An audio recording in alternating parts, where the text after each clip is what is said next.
Muli na namang napagkaisahan ng mga It's Showtime host ang actress na si Kim Chiu dahil muli na naman nila itong tinukso sa on-screen partner nito na si Paolo Avellino. Sa opening pa lamang ng It's Showtime ngayong araw ay kaagad nang inasar ng co-host na si Ogie Alcacid si Kim Chiu kay Paolo Avellino.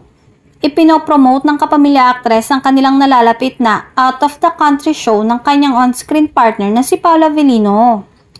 Bagamat alam naman na ng lahat kung sinong makasama ni Kim Chiu sa ibang bansa, ay tinanong pa rin ni Ogie si Kim kung sino makakasama nito abroad.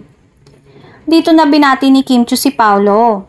Pabiro pa nitong sinabi na Paolo Contis na kaagad naman itong itinama na si Paolo Avellino habang natatawa.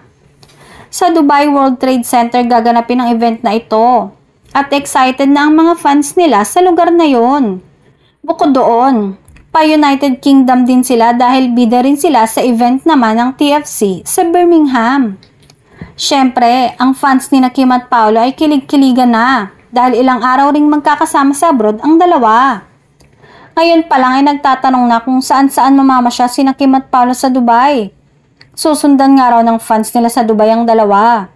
Siyempre, wala rin daw kawala si Kim at Paolo sa fans nila sa UK.